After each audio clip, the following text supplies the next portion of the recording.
예수님께서 믿음을 칭찬한 사람이 두 사람이 있습니다. 한 사람은 수로보니게 여인입니다. 마태복음 15장과 마가복음 7장에 나와 있는데요. 가나안 수로보니게 여인이 믿음을 칭찬받았습니다. 이 여인은 자신의 딸이 귀신에 사로잡혀서 고통받는 것을 너무 괴로워해서 예수님께 찾아갔습니다.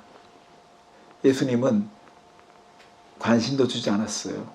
근데 끝까지 매달리고 간청하니까 예수님께서 나는 이스라엘 사람들을 위해서 부름을 받았지 너희 이방인들을 위해서는 관심이 없다는 투로 얘기하셨어요. 근데 이 여인이 주인의 밥상에서 떨어지는 그 부스러기를 개들이 먹는 것처럼 내가 그렇게 취급받아도 되니 제발 딸을 고쳐달라고 얘기하니까 예수님께서 그 여인의 그 믿음, 절박한 믿음을 칭찬하셨습니다. 내 믿음이 크도다고 칭찬하셨습니다. 그리고 오늘 우리가 보는 이 누가복음 7장에 나와 있는 백부장이 믿음을 칭찬받았는데 이 칭찬은 수로보니의 여인보다 더 큰 칭찬을 받았습니다. 내가 이스라엘에서 이만한 믿음을 보지 못했다는 칭찬을 하셨습니다. 근데 놀라운 사실은 이 두 사람이 다 이방인입니다. 유대인이 아니라 이방인입니다. 이게 놀랍습니다. 여러분, 히브리서 10장 6절에 보면 믿음이 없이는 하나님을 기쁘시게 하지 못하나니 하나님께 나아가는 자는 그가 계신 것과 그를 찾는 자에게 상 주시는 것을 믿어야 한다고 말씀하셨습니다. 믿음이 중요하다는 사실을 여러분도 아실 것입니다. 그렇기 때문에 우리는 믿음에 관심을 가져야 되겠죠. 하나님이 기뻐하시는 믿음에 관심을 가져야 되는데 예수님께서 이렇게 칭찬하셨다면 우리는 그 믿음의 칭찬을 받은 사람을 해부해 봐야 되고 그 믿음의 본질이 어디서 나왔는가 우리는 배워 마땅합니다. 그래서 오늘 제가 세 가지를 생각하며 준비했습니다. 첫째, 이 백부장의 믿음은 어디서 온 것인가? 두 번째, 백부장이 가졌던 이 믿음이 가지고 있는 특징이 무엇인가? 세 번째, 예수님께서 이 백부장을 칭찬하신 점은 어떤 것인가 하는 것을 여러분께 나누겠습니다. 먼저 우리가 이것을 살펴보기 전에 한 가지 커다란 원리를 우리가 배울 수 있어야 합니다. 하나님은 믿음에 대해서 역사하실 때에 중요한 세 가지 단계를 꼭 밟게 하십니다. 첫째는 하나님은 먼저 말씀을 뿌리십니다. 말씀을 주세요. 그 말씀 속에는 약속들이 담겨 있습니다. 약속이 담긴 말씀을 뿌리십니다. 예수님께서 산상수훈에서 말씀하시거나 평지에서 말씀하셨던 그 복음의 말씀들은 다 그 안에 어떤 저주와 심판에 대한 관심보다도 복에 대한 거예요. 약속에 대한 것입니다. 이렇게 약속을 말씀으로 뿌리시죠. 그런 다음에 우리가 어떤 문제와 만나게 하십니다. 이 문제 속에는 위기가 있어요. 문제를 만납니다. 그리고 하나님께서 찾으신 게 있습니다. 그게 뭐냐면 우리가 정말 약속을 믿는 믿음을 가지고 반응하기를 원하십니다. 그러면 하나님이 예비하신 것, 그것을 허락해 주고 싶은 거예요. 그래서 영어로 쉽게 말하면 처음에 promise, 두 번째는 problem, 세 번째는 provision. 하나님께서는 약속을 뿌리시고 그 다음에 문제를 직면하게 하시고 그리고 그 문제에 대해서 믿음으로 반응하는 사람들에 대해서는 준비된 것을 허락하십니다. 이게 큰 원리예요. 자, 오늘 1절 말씀을 보십시오. 1절 말씀에 보면 예수님께서 모든 말씀을 백성들에게 들려주시기를 마치신 후이라고 했어요. 예수님이 말씀을 뿌리셨어요. 말씀을 들려주시길 마친 후에 가버나움으로 들어가셨습니다. 그러면 이 가버나움으로 들어가시면 이제 문제와 만나게 되겠죠. 보십시오. 2절. 어떤 백부장의 사랑하는 종이 병들어 죽게 되었더니라고 했습니다. 이게 위기예요. 항상 원리는 이렇습니다.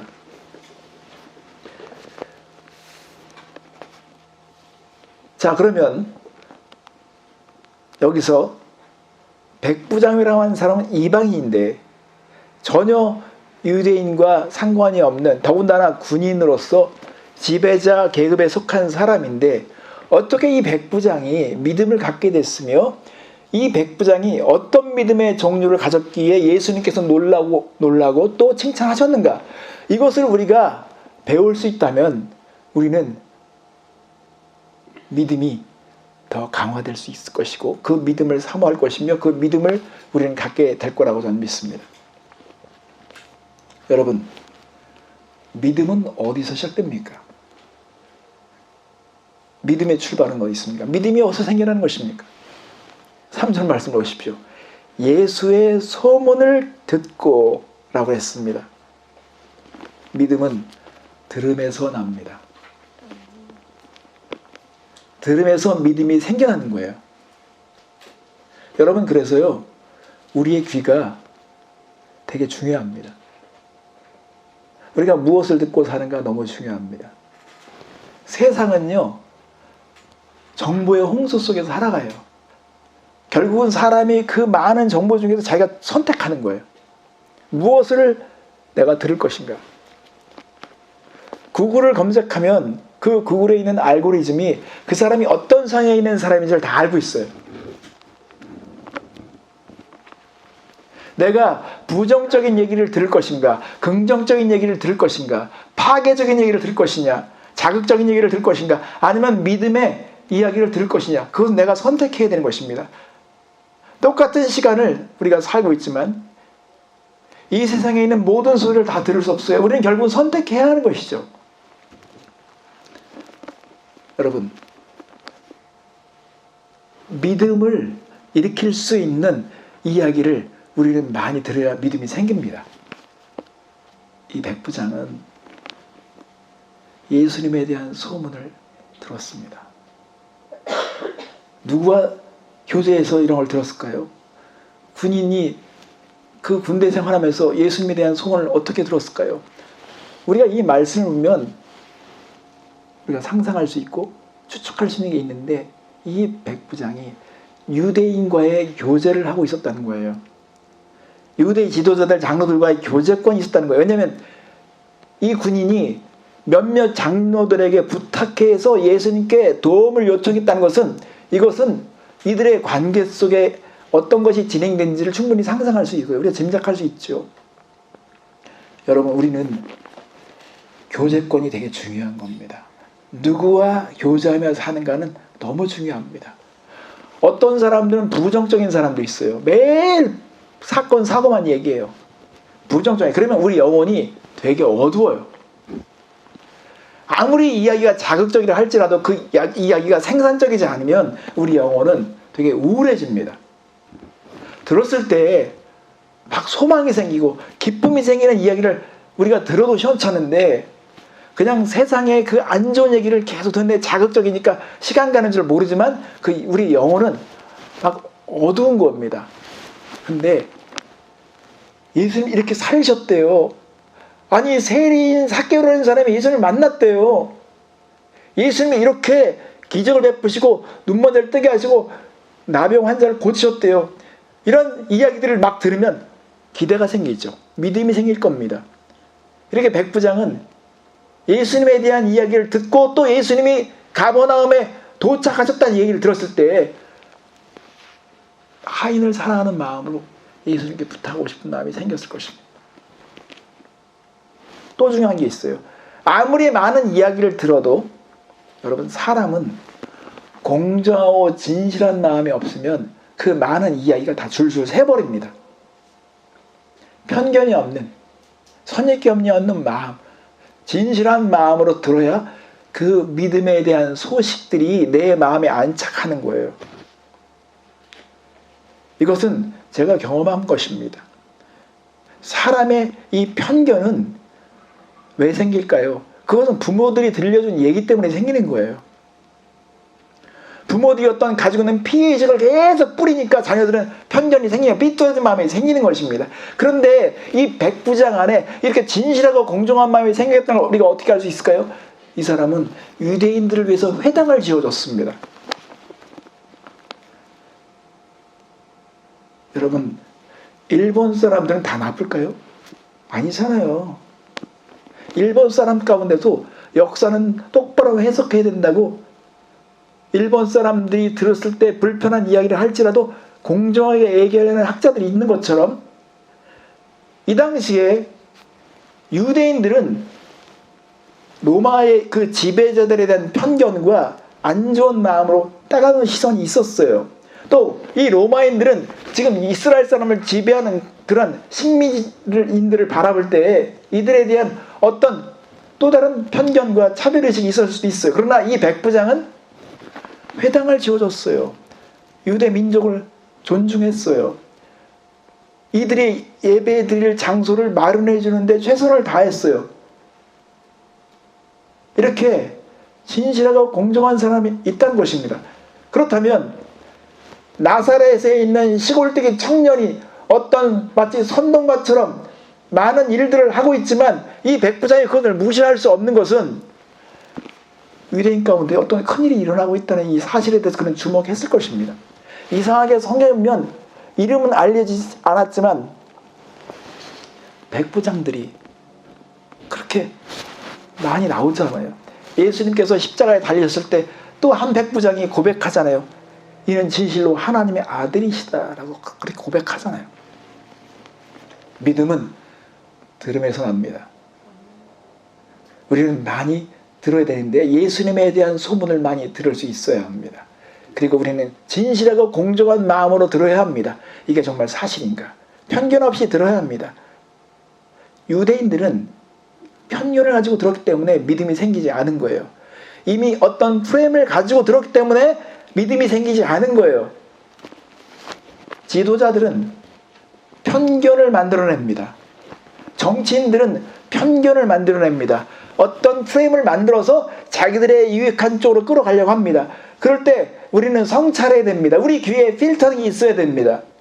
우리 교회가 이 성찰을 중요하게 여기는 것은 이 세상에는 많은 이야기들이 있지만 그것은 다 각색되고 편집되고 다 나름대로 그것이 조작돼서 들려오는 얘기들이기 때문에 우리가 성찰해야 되는 오리지널이 뭐냐? 너의 그 해석 말고 정말 오리지널이 뭐냐? 그게 중요한 것입니다. 그래서요, 종교적인 사람과 교제하면 우리 영혼이 망가져요. 그냥 살아있는 순수한 믿음, 예수님의 그 사심을 믿고 예수님을 모시고 사는, 예수님과 교제하며 사는, 그래서 날마다 예수님의 얘기하고 예수님과 교제를 이야기할 수 있는 진실한 사람과 교제해야만이 우리의 믿음이 팔딱거리는 것이죠. 그냥 종교적인 사람들은 말은 많아, 설명은 많고 해석은 많은데 역사가 없어요. 그리고 우리 영혼이 죽습니다. 그리고 못된 것만 배웁니다. 믿음은 들음에서 생기고 많이 들어야 되며 그리고 편견 없이 진실하고 공정하게 들을 수 있을 때 믿음이 피어나는 것입니다. 그러면 우리는 예수님에 대한 이야기들을 널리 퍼뜨려야 합니다. 내가 예수님과 어떻게 교제했는지 무엇을 체험했는지를 퍼뜨려야 합니다. 그런 거예요. 믿음의 얘기를 들으면 믿음이 생기고 불신앙 부정적인 얘기를 들으면 우리가 그런 곳에 또 영향을 받습니다.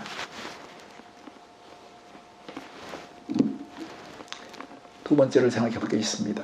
그러면 이 백부장은 도대체 어떤 믿음의 특징이 있었을까요? 우선 첫 번째로 이 백부장은 도움을 요청했다는 것이 중요합니다. 도움을 요청할 수 있다는 거, 이거 아무나 되는 게 아닙니다. 교만하면 도움 요청하지 않습니다. 교만은 예수님께 나아가다도 그냥 확 돌아버릴 수 있는 그 문과 같은 거예요. 교만이 그렇습니다. 근데 이 백부장은 교만할 수 있었어요. 부자였어요. 근데요, 놀라운 사실은 이 군인으로서 또 지배자로서 그 식민지에 있는 청년에게 도움을 요청하는 것입니다. 무시할 수도 있었어요. 그리고 더군다나 이 시대의 로마인들은, 귀족들은 하인이 병들면 그냥 버렸다고 그래요. 그냥 부품과 같은 이가 버릴 수 있었는데, 이 사람은 하인을 사랑했기 때문에 이 하인을 살려보려고 하다 보니까 도움을 요청하는 거예요. 이게 되게 중요한 거예요, 여러분. 도움을 요청하는 거. 결국은 예수님 저를 불쌍히 여겨주세요. 예수님 저를 살려주세요. 예수님 저를 도와주세요. 이게 되게 중요한 겁니다. 위대하고 거창할 필요 없어요. 예수님이 정말 필요하냐?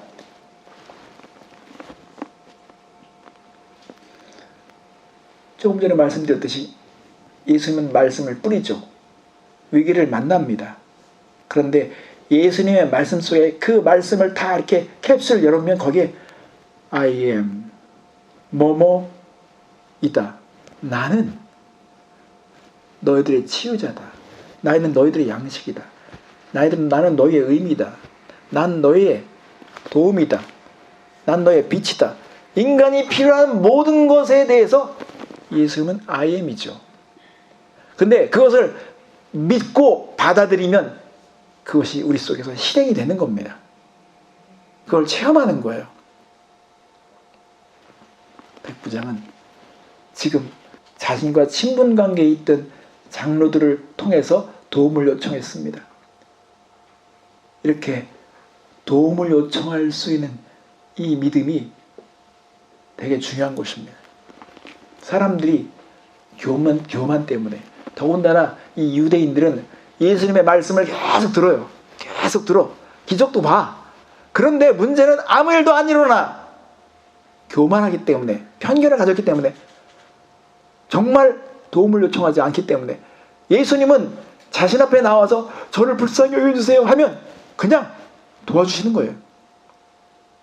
나병도 상관없어요. 세리도 상관없어요. 창녀도 상관없어요. 그냥 자신이 가난한 마음으로 주님, 저는 정말 죄인입니다.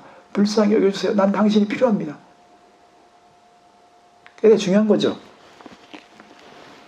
두 번째로 백부장에게 볼 수 있는 중요한 믿음이 있습니다. 그건 뭐냐면 예수님이 자기에게 오시거나 자기가 예수님께 다가가는 것 자체가 감당할 수 없다는 사실을 그가 알았어요. 이게 되게 중요한 겁니다. 여러분, 믿음과 신념이 다른 이유가 있어요. 여러분, 믿음은 신념과 다릅니다. 신념은 내가 믿으면 되지. 우리가 믿는 믿음은 이런 종류가 아닙니다.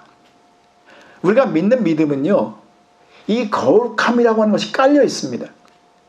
우리가 믿는 믿음은 감정이 아닙니다. 어떤 사실을 믿는데 하나님을 믿는 거예요. 근데 이 하나님은 감히 범접할 수 없는 분, 빛과 같은 분, 정말 이분이 다 나를 알 것 같아요. 내 죄를 다 알 것 같아요.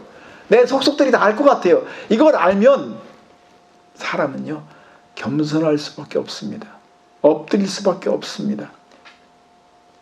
누가 보면 5장이면 베드로가 이거 체험했잖아요. 베드로가 예수님께서 말씀을 막 뿌리실 때, 새벽부터 예수님이 뭐 이렇게 막 말씀을 막 뿌리시고, 또 더군다나 나 피곤해서 나 빨리 들어가서 자고 싶은데 내 배를 또 빌려달래. 빌려줬던 예수님께서 그 배에 앉으셔가지고 다 말씀 전하니까 베드로는 또 기다려야 돼. 이거 다 졸려 죽겠는데 밤새도록 이렇게 일했지만 고기 못 잡았지만 지금 빨리 씻고 가야 되는데 예수님의 배를 빌려달라니까 빌려드렸지만 예수님께서 말씀을 다 하시는데, 사실은 이게 뭐냐면 베드로에 대한 배려예요. 베드로를 예수님께서 사로잡기 위해서 지금 이 모든 환경을 사용하신 것입니다. 말씀을 다 뿌리는데 어떤 내용이 나와 있지는 않지만 분명히 약속을 뿌리셨을 거예요. 또 말씀의 그 전능성을 뿌렸을 거예요. 그러면서 딱 베드로에게 말씀하십니다. 베드로야, 시몬아, 깊은 데로 가서 다시 한번 그물 내려보라. 이게 뭐냐면 베드로에게는 자기 이성과 경험과 전문적인 지식으로만 받아들일 수 없는 거죠. 그런데 베드로가 말씀을 의지해서 내릴게요. 딱 내렸는데 자기 어부의 인생 가운데 이런 적은 없었습니다. 2배를 채울 만큼 고기가 잡혔죠. 그런데 순간 딱 드는 생각은 이분이 나를 아는구나. 내가 아까 들으면서 속으로 막 얘기했던 거 다 알 것 같아. 그러니까 주여 나를 떠나소서. 이거예요. 그러니까는 이 백부장은 예수님께서 지금 고쳐주려고 막 가고 있는데 자기 하인들을 시켜가지고 나 감당 못한다.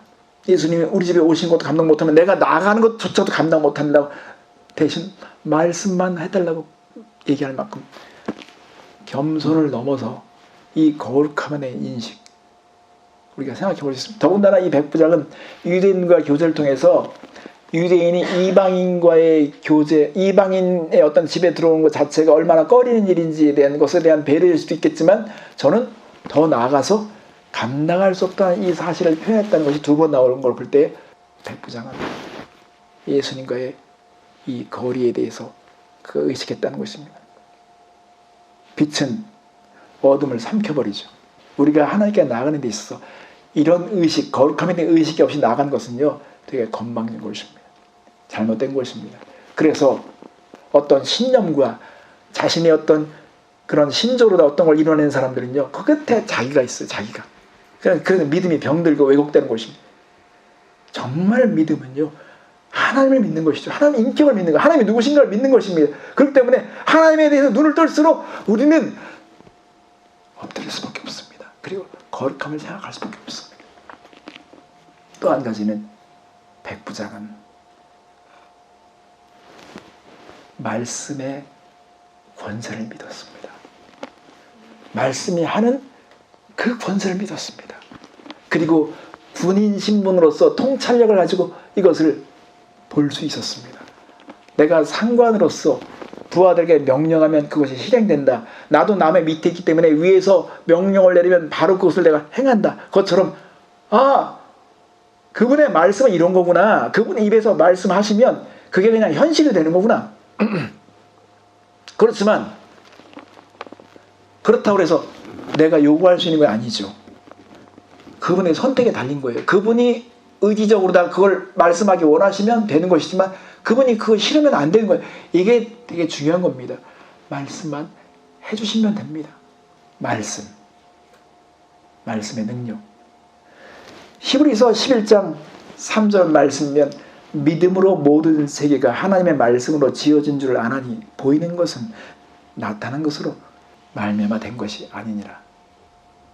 창세기 1장 1절 말씀, 그 말씀에 권위를 두는 사람, 그 말씀을 진짜 믿고 받아들이는 사람은요 나머지 모든 말씀을 다 믿을 수밖에 없습니다.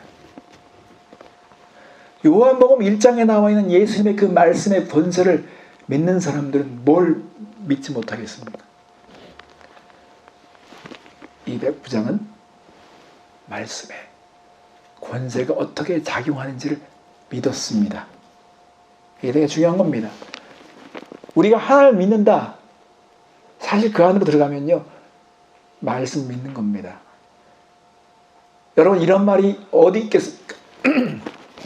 나는 그 사람을 믿는다. 난 그 사람 말을 안 믿어. 이건 되지가 않습니다. 내가 그 사람을 믿는다는 것은 그 사람의 말을 믿는 것입니다. 백부장은 말씀의 권세를 믿은 것이죠.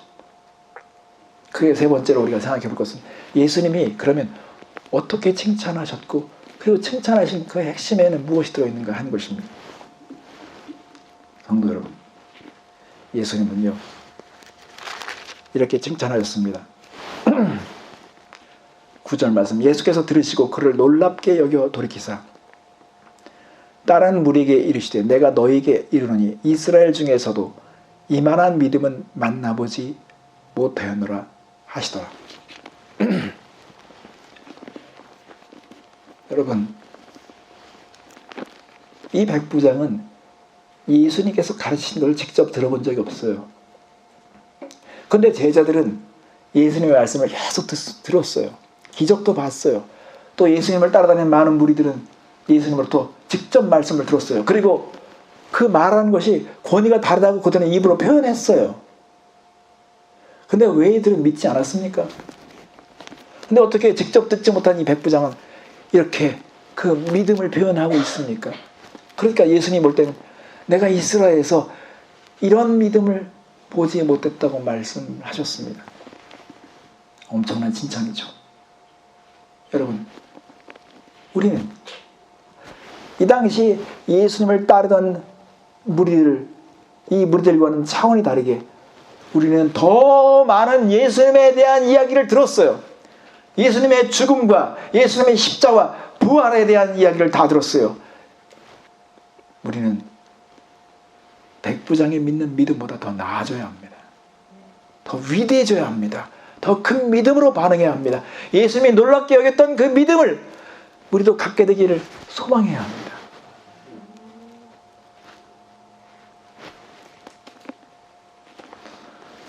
어제도 우리가 말씀 묵상을 봤지만 뭐 이렇게 풍랑을 만난 제자들이 막 풍랑을 만났는데 예수님께서 거기 함께 계셨구나. 진리가 함께 계셨잖아요. 천지를 지으신 그 말씀을 하신 분이 함께 계셨잖아요. 근데 이 풍랑 속에서 제자들이 다 이렇게 불안과 두려움 속에서 염려 속에서 자기 나름대로 최선을 다하고 하다가 막 다 죽게 생기니까 나중에 예수님한테 도움을 요청하더라. 왜 이렇게 되는가? 우리의 상황이 왜 이렇게 될까? 이게 지금 말하고 있는 게 분명히 있습니다. 우리도 우리의 삶에서 이런 위기를 만날 수 있습니다. 그러면 그때 우리는 본능적으로 반응해야 합니다. 아, 이게 하나님께서 우리에게 주신 말씀을 실천하라고 주신 거구나. 반응하라고 주신 기회구나. 그리고 우리는 믿음을 깨워서 예수님께 가야 되겠죠. 도움을 요청해야 되겠죠. 예배를 해야 되겠죠. 그리고 주님, 우리 가정을 향한 주님의 말씀을 주십시오. 내가 그 말씀을 순종하겠습니다. 라고 해야겠죠. 결국은 백부장을 칭찬하신 예수님의 그 칭찬은 하나님의 그 말씀에 대한 권위를 믿었다는 이 사실, 말씀을 대오했다는 이 사실, 시간과 공간을 초월하는 이 말씀에 대한 권세를 그가 믿었다는 이 사실에 대해서 예수님은 기뻐하신 것입니다. 내가 찾던 사람이 이런 사람들인데, 내가 역사를 만들고 이 천지를 운행하면서 내가 기대했던 사람이 이런 것인데, 말씀이면 된다, 시간과 공간을 초월해서 말씀하시면 이루어진다는 것을 믿는, 하나님을 전적으로 신뢰할 수 있는, 그리고 거기에 목숨을 걸 수 있는 그런 사람을 찾았던 것인데 지금 만난 거잖아요. 성도 여러분, 우리는 이 백부장의 믿음을 다시 한번 주목할 필요가 있습니다. 우리가 살면서 누군가의 권위 밑에 들어가는 것 자체가 불편하거나 그걸 좋아할 사람 없다는 거 우리가 알고 있습니다. 그래서 사람들은 권위를 거부한 것이고 그런 환경에서 벗어나려고 한 것이죠. 그런데 이런 속성과 이런 우리의 이 분위기가 예수님께까지도 적용된다면 우리는 불행한 것입니다. 다른 것은 다 거부하고 그 권위에 대해서 내가 부정적인 생각을 한다 할지라도 예수님만큼은 그 권위에 대해서 우리가 인정하고 그걸 받아들여야 하는 것입니다. 예수님이 주님이라면 주님, 이 주님이라는 이 고백 자체는요, 권위에 대한 걸 표현하는 것입니다. 절대 권위, 내 인생 전체의 권위가 누군가를 인정하는 것입니다. 여러분, 믿음은 들음에서 난다면 많이 들어야 합니다. 우리가 주일날 모이는 것도 이 들음에 대한, 이 은혜에 대한 수단을 하나님께서 우리에게 주시는 것입니다. 교제권 중요합니다. 누구를 만나는가, 그리고 우리의 깨달음들, 믿음의 역사한 것들에 대한 체험들을 막 공유해야 합니다. 널리 퍼뜨려야 합니다. 그리고 우리 자녀들에게 이 믿음의 소문이 자꾸 귀에 들려지게 해야 합니다. 하나님이 하셨다, 하나님이 이렇게 하셨네. 그럼 우리 귀가 계속 믿음이 작동합니다. 그런데 부모들이 막 편견을 뿌리는 사람이 있어요. 권위자들에 대해서 막 욕을 뿌리는 사람이 있어요. 그러면 그 눈에 막 죄를 뿌리는 거예요. 너는 평생 이렇게 살아야 돼. 너 이런 편견을 가지고 살아야 돼. 이게 얼마나 불행한 거예요. 10원을 아끼려고 막 손해볼까 막 그냥 막 아둥바둥 되던 사람들이 그 엄청난 손해를 막 보면서까지 그렇게 하는 것 자체는요, 진짜 무지한 거예요. 정말 불행한 세대를 사는 겁니다. 우리는 진실하고 공정해야 하며, 그리고 자녀들에게 정말 고급스러운 거, 더군다나 하나님께서 하신 역사에 대한 것을 막 뿌려야 됩니다. 그래서 막 들어서 믿음이 막 생겨야 돼요. 믿음이. 여러분, 말씀을 사모하십시오. 저는 요즘 그런 생각을 하고 있습니다. 우리가 이 세상에 단 한 번 살아가는 삶인데, 이 삶에 우리가 어떤 걸 결심할 것인가, 내가 어떤 사람으로 증명되기를 원할까, 내가 어떤 사람으로 사람들에게 인상 주며 살아갈 것인가 할 때, 여러분들이 믿음의 조상들이 되어야 합니다. 희조가 되어야 돼. 새로운 근원이 되어야 됩니다. 어떤 한계를 지어진 그 안에서 엄짝달싹 못한, 나 이렇게 이대로 살다가 죽어, 나는 이렇게 사는 거야, 이거 아닙니다. 다 부셔버려야 합니다.